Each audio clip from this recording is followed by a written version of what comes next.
I think this is right. First one. All right.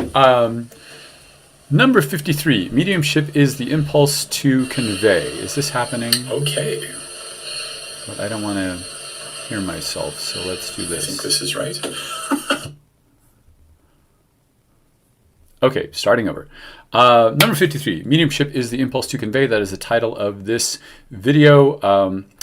So this is number 53, which means I've done 52 of these, one a week for a year.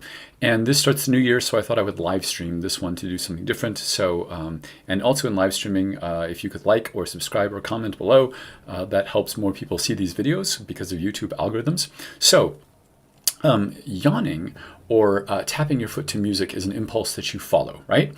And in my experience, personal experience, mediumship is exactly that. So yawning is an internal impulse that you follow. Tapping your foot to music is an external impulse. But in both cases, it's not a conscious decision that you make, right?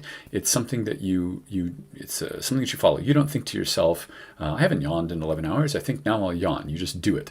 You don't hear music and think, oh, I love that song. I will now tap my feet to the beat of the music. You just do it. It's an impulse that you follow.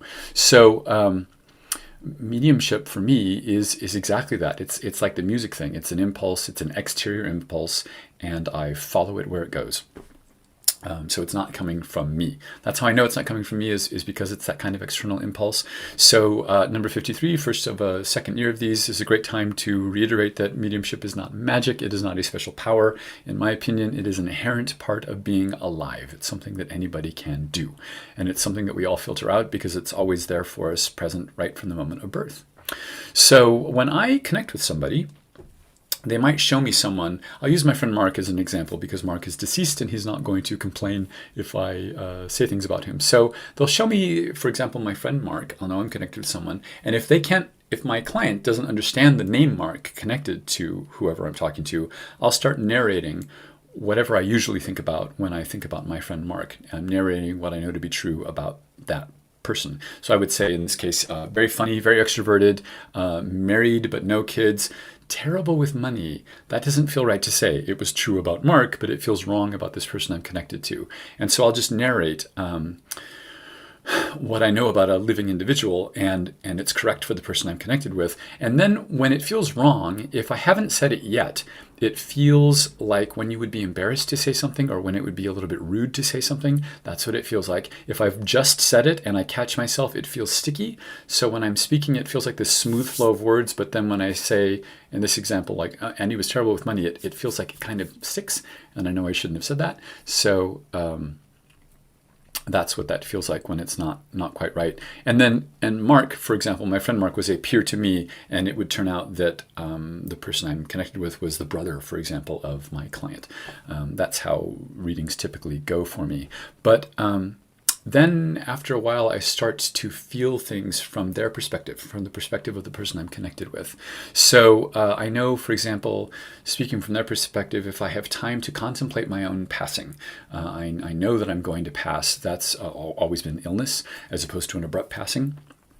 And then I may or may not get details about the illness, but it's that I'm just giving that example where that's how I know if I'm with.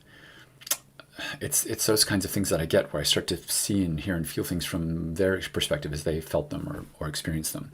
So I have to wonder, it's really interesting. I have come to believe since discovering this world of mediumship that all artistic expressions are a collaboration with someone or someone's in spirit. If you're painting or sketching or writing a book or writing music, when you have that impulse to convey, to bring something new into this world, I really think that that's collaborating with other people. And I have to wonder, how often are we collaborating or doing things with them and we don't realize it?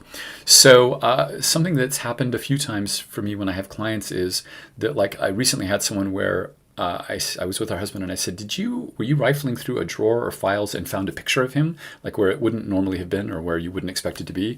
And she said, oh yeah, that just happened this morning. And I knew that this guy had been nudging her toward that desk and nudging her to rifle through that drawer to find the picture of him so that it would come up in the reading with the medium later in the same day. So they do they do nudge us, they do collaborate with us. I've said in other videos, I feel my parents and grandparents with me a lot. I feel them looking at the world through my eyes. When I'm doing mundane things like shopping or driving or cooking, I can feel any combination of them or just one of them alone. And I've definitely felt both of my parents looking at my brother through my eyes, which is kind of a neat, kind of strange at first, but kind of a neat experience when that happens. But here's the thing, I knew them to some degree. I knew not, some of them I didn't know very well, but I knew those people, my parents and my grandparents. And so that's why I'm aware when I'm looking at my brother and I can feel one of my parents looking at him, I know who they were. So in these collaborative expressions of art, for example, like if I were to, I'm not a painter, but if I were to paint something, painting a picture, would I know that I'm collaborating with someone, that there's someone else or more than one other person in spirit working with me to create that? Or would I just feel like, oh, this is what it feels like to be artistic. This is what it feels like when I feel like painting, or this is what it feels like when I feel like sketching or writing music, that kind of thing.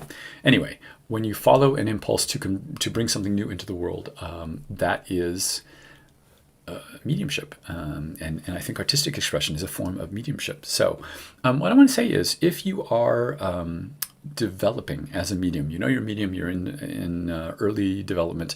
I've said in other videos, something I do, we all have little rituals before we sit down to do a reading, and I didn't realize until I was scripting this video that the rituals, quote unquote, that I do are following impulses to convey. So I will put on particular songs that I like that have a really good beat to them, and that'll get my body moving or my foot tapping to the music.